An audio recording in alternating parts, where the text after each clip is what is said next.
नमस्कार दोस्तों, जय हिंद। आप सभी का स्वागत है हमारे YouTube चैनल पर। जैसा कि आप लोग जानते हैं कि हम लोग पढ़ रहे हैं कि वर्ब का पार्ट 1 हम लोग पढ़ चुके हैं। आज हम लोग पढ़ेंगे वर्ब का पार्ट 2, जिसमें पार्ट 2 में भैया ऑक्सिलरी वर्ब जो होते हैं, मॉडल वर्ब जो होते हैं, उन्हीं के बारे में हम लोगों को पढ़ना है।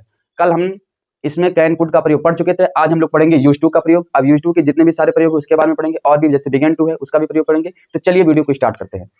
अब क्या भैया यूज टू का प्रयोग। यूज टू का मतलब क्या होता है, इसका प्रयोग हम कहाँ करते हैं? जब कोई आदत संबंधी बात कही जाती है, आदत संबंधी बात, तो उसके लिए हम क्या करते हैं भैया? यूज टू का प्रयोग करते हैं। जैसे कि मेरी दादी मुझे कहानियां सुनाया करती थी, तो ये क्या है?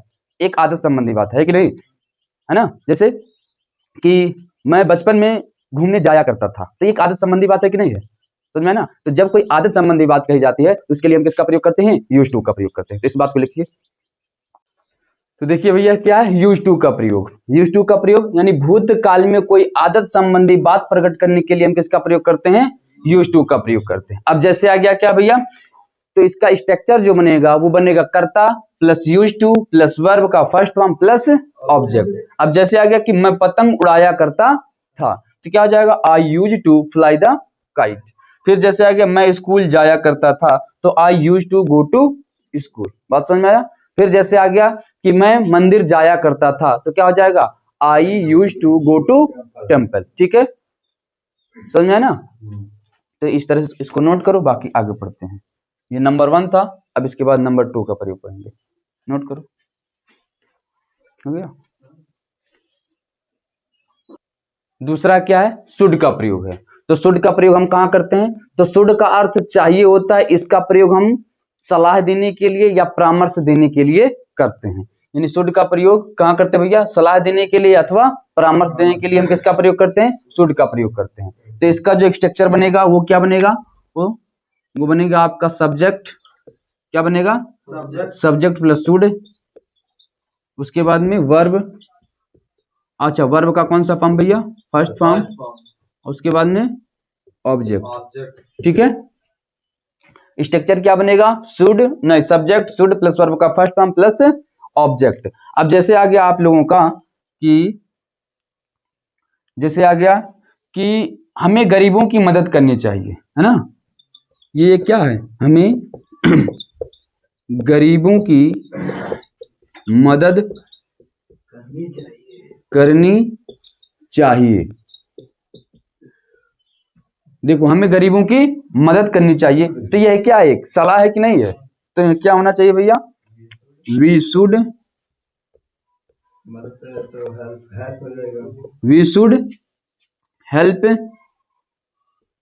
Help poor. हाँ, तो हेल्प में आ जाएगा। ठीक है, हेल्प। अब देखो पुअर, आप दी पुअर भी लगा सकते हैं। ठीक है, तो हेल्प द, क्योंकि जान रहे हैं आप लोग, सारे लोग जानते हैं ना कि ये बेचारे अब गरीबी हैं, तभी तो आपको मदद करनी चाहिए ना। तो हेल्प दी पुअर भी लगा सकते हैं। अगर दी भी कर देंगे तो कोई दिक्कत नहीं, पुअर भी कर देंगे तो कोई दिक्कत नहीं। अगला देखो भाई, बताइए तो मैं अब क्या करना चाहिए? अच्छा, इसी को तुम्हें, अच्छा तो ये इसमें कोई, अच्छा चलो सलाह है, ये सलाह। हाँ हाँ हाँ, ठीक है, कोई दिक्कत नहीं। फिर जैसे क्या आ गया दूसरा, लिखो और कठिन लिखो तब जब इसको बना लिए। लिखो तुम्हें अपना समय नष्ट नहीं करना चाहिए। तुम्हें अपना समय नष्ट नहीं या बर्बाद नहीं करना चाहिए, दोनों लिख सकते हो। ठीक है, तुम्हें अपना समय नष्ट नहीं करना चाहिए। तो क्या होगा? अब देखो, सबसे पहले यू के बाद शुड। हाँ ठीक है। अब एक चीज ये बताओ, यहाँ निगेटिव आ रहा है तो शुड के बाद ही क्या लगा देते हैं भैया? नॉट। शुड के बाद क्या हो जाएगा? नॉट। तो यू शुड नॉट क्या नहीं करना चाहिए? Next waste your time. समझ आया ना? You should not waste your time, waste your time. और भी बताओ, जैसे तुम्हें वहां नहीं जाना चाहिए। तुम्हें वहां नहीं जाना चाहिए, तो क्या हो जाएगा? You should not go there. ठीक है, तुम्हें पढ़ाई करना चाहिए, तो क्या होगा? तुम्हें पढ़ाई करा। You should read। बस तो यानी समझ में आ गया ना। अब इसके बाद में अगला नियम लिखो फिर।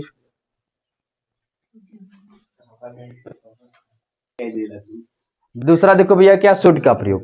तो दूसरा जो शुड का प्रयोग है वो कर्तव्य की भावना प्रकट करने के लिए हम किसका प्रयोग करते हैं, शुड का प्रयोग करते हैं। अच्छा, कर्तव्य की भावना क्या होती है भैया, जैसे जो हमारा कर्तव्य होता है, हमें अपने देश से प्रेम करना चाहिए, हमें अपने माता पिता की आज्ञा का पालन करना चाहिए, है ना, हमें अपने बड़ों का आदर करना चाहिए, यही सब क्या है, हमारा कर्तव्य है ना, यही सब हमारा क्या है, कर्तव्य। नहीं, वो तो अनुमति एक अलग चीज है, ये हमारा कर्तव्य है भाई, है कि नहीं। हाँ, तो इसको लिखो शुड का प्रयोग नंबर 2।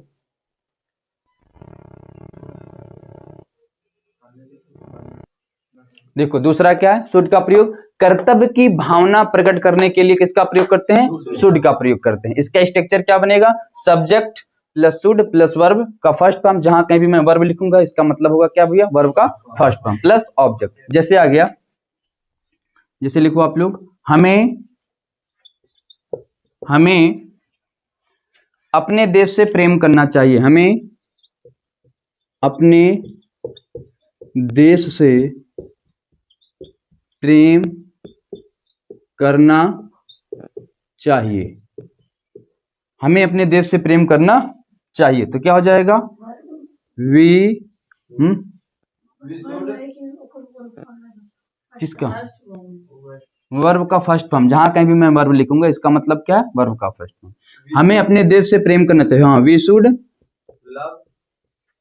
हाँ वी शुड। उसके बाद में भैया क्या है, लव, उसके बाद आवर कंट्री, आवर कंट्रीज, हाँ आवर कंट्री, ये इसी में आ जाएगा।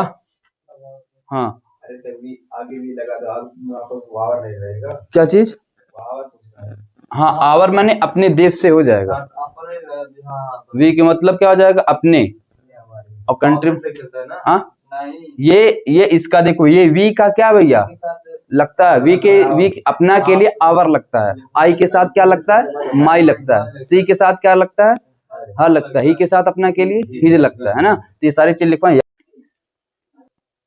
अब देखो भैया तीसरा क्या है, शुड का प्रयोग।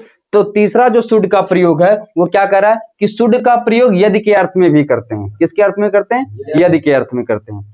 जैसे यदि वर्षा हुई तो मैं स्कूल नहीं जाऊंगा, क्या हो गया भैया, यदि वर्षा हुई तो मैं स्कूल नहीं जाऊंगा, बात समझ में आया। तो यदि वर्षा हुई तो मैं स्कूल नहीं जाऊंगा, तो यही यदि के अर्थ में हम किसका प्रयोग करेंगे, शुड का, यानी यदि के जगह पर हम क्या लिखेंगे, शुड लिखेंगे। क्या लिखेंगे भैया, should, should it rain, it rain. अब एक चीज ये बताओ भैया कि मैं इट यहाँ क्यों लगाया, क्योंकि हाँ कि मौसम संबंधित जब मैं प्रीपोजिशन पढ़ाऊंगा तब ये सारी चीजें वहां ज्यादा समझ में आएंगी, बात समझ आया। तो should it rain, should it rain. अब तो के लिए हम क्या लगा देते हैं भैया, कामा लगा देते हैं, क्या लगा देते हैं, कामा। फिर क्या, मैं स्कूल नहीं जाऊंगा, तो ये कौन सा ट्रांसलेट है, कौन सा सेंटेंस है, मैं स्कूल नहीं जाऊंगा, फ्यूचर इंडेफिनिट है। तो यानी अब फ्यूचर इंडेफिनिट का काम कर दे यहाँ पे। तो क्या रहेगा, सबसे पहले सब्जेक्ट, सब्जेक्ट क्या है आई, उसके बाद में आई के साथ हाँ शैल भी लगाएंगे। तो लेकिन यहाँ क्या कर, मैं स्कूल नहीं जाऊंगा, कठोरता से कह रहा है, तो यानी क्या हो जाएगा, आई विल हो जाएगा कि ना। मैंने बताया था कि जब कोई चीज कठोरता से कही जाती है तो उसको वो क्या हो जाता है, बदल जाता है। तो I will not go to school, ठीक है। यानी यदि वर्षा हुई तो मैं स्कूल नहीं जाऊंगा, तो should it rain, should it rain, यदि वर्षा हुई I will not go to school, मैं स्कूल नहीं जाऊंगा। ये बात उसने कठोरता से कही है ना, तो इसलिए शैल के जगह पे हम क्या कर देते हैं, विल कर देते हैं, बात समझ में आया। अगर शैल भी लगाते तो गलत नहीं होता, लेकिन वो नॉर्मली कहता है कि यार अगर वर्षा भइल तो हम ना जाए, लेकिन ये पूरा कठोरता से यहाँ होगा कि यदि वर्षा हुई तो मैं स्कूल नहीं जाऊंगा, बात समझ में आया ना। तो अगर किसी भी टेंस में कठोरता पूर्वक कहा जाता है, हाँ उसका जो होता है विपरीत हो जाएगा। हाँ, केवल किसी टेंस में, ये केवल फ्यूचर की बात होती है, समझ में। फ्यूचर में, हाँ फ्यूचर किसी टेंस में, अब देखो भैया, अब इसके बाद हम लोग क्या पढ़ेंगे, मस्ट का प्रयोग करेंगे। मस्ट का नंबर 1 प्रयोग है। कौन सा प्रयोग है? 1। यानी मस्ट का प्रयोग, यानी मस्ट का अर्थ भी चाहिए होता है। मस्ट का अर्थ भी क्या होता है भैया? चाहिए होता है। और इसका प्रयोग हम अनिवार्यता प्रकट करने के लिए करते हैं। कहाँ करते हैं भैया? अनिवार्यता। यानी अनिवार्यता का मतलब जो चीजें जरूरी होती हैं। जैसे हमें समय से स्कूल जाना चाहिए, ये जरूरी है कि नहीं है? तो लिखो, जैसे क्या, अच्छा पहले स्ट्रक्चर लिखो। तो स्ट्रक्चर में क्या रहेगा? सब्जेक्ट रहेगा, सब्जेक्ट के बाद क्या रहेगा भैया? मस्ट रहेगा, मस्ट के बाद फिर भाई वर्ब का फर्स्ट फॉर्म, फिर उसके बाद में ऑब्जेक्ट, है ना? समझ में ना? जैसे करके मैंने क्या बताया कि हमें समय से विद्यालय जाना चाहिए। हमें समय से विद्यालय, हमें समय से विद्यालय जाना चाहिए। तो यानी इसमें देखो अनिवार्यता है कि नहीं है? तो यानी जब अनिवार्यता आएगा तो उसके लिए हम क्या लगाएंगे भैया? मस्ट लगाएंगे। तो सबसे पहले क्या होगा? सब्जेक्ट। तो वी मस्ट, वी मस्ट। उसके बाद में वर्ब, वर्ब इसका क्या है भैया? जाना। यानी गो हो गया, कहाँ जा रहा है? विद्यालय। तो किसी भी स्थान के जान पहले क्या लगा देते हैं? टू। क्या हो जाएगा? स्कूल या कॉलेज। हाँ, we must go to school. अब कह रहा समय से, तो यानी क्या हो जाएगा? इसके माने समय होता है टाइम। तो क्या हो जाएगा? School in the time. In time लगा दो, क्योंकि समय के पहले दी हम नहीं लगा सकते। क्यों नहीं? क्योंकि भाई कब क्या हो जाए ये कोई नहीं जानता। स्कूल इन टाइम, समझ में आया? लगा भी। हाँ, निगेटिव रहेगा तो मस्ट के बाद तुरंत ना। जैसे हमें समय से विद्यालय नहीं जाना चाहिए, तो क्या हो जाएगा? We must not go to in the time. सबसे देखो सबसे पहले क्या करते हैं? सब्जेक्ट लगाते हैं। सब्जेक्ट के बाद मस्ट लगाएंगे, उसके बाद में वर्ब लगाएंगे, उसके बाद में ऑब्जेक्ट लगाएंगे। उसके बाद जो छूटता है उसको बोला जाता है अदर वर्ड। तो ये अदर वर्ड के रूप में आते हैं, अन्य शब्द के रूप में आते हैं। तो जो अन्य शब्द होगा वो यहाँ लगता है। बात समझ में आया?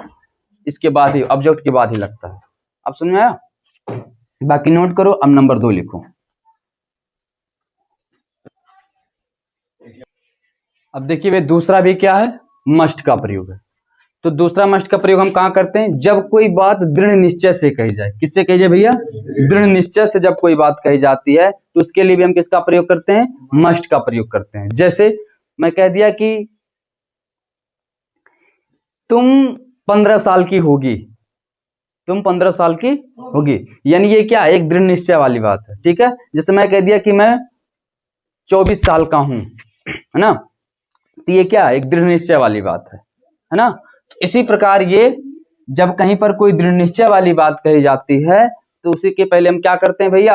यानी उसके साथ हम किसका प्रयोग करते हैं? मस्ट का प्रयोग करते हैं। जैसे लिखो वह 20 साल की होगी।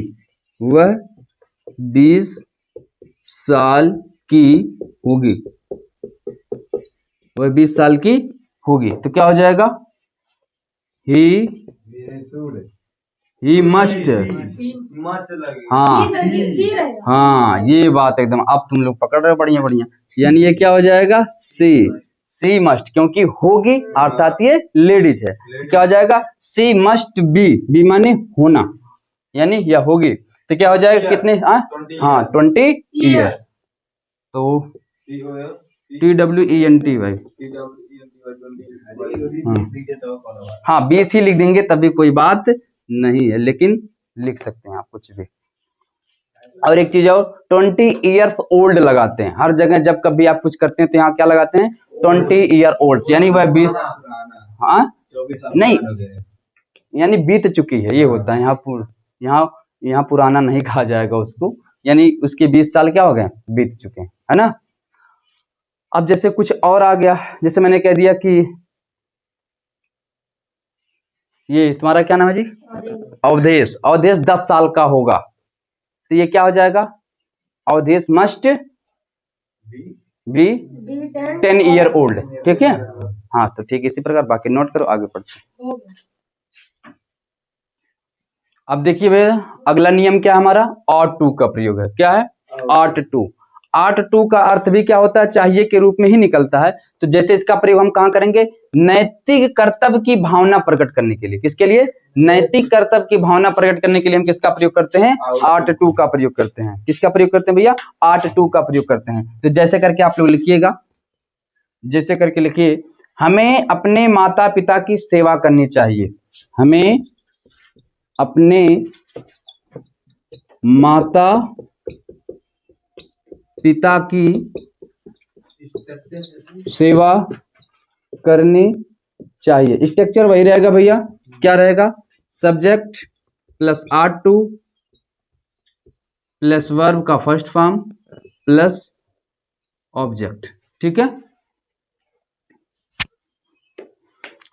तो हमें अपने माता पिता की सेवा करनी चाहिए। तो क्या होगा भैया, वी के बाद ought to, वी के बाद ought to के बाद वर्ब किसके माने होता है भैया, ओबे में सब आ, जैसे ओबे में आता है, ओबे माने आज्ञा का पालन करना या सेवा करना। तो क्या हो जाएगा, ओबे, हाँ ओबे आवर पेरेंट्स।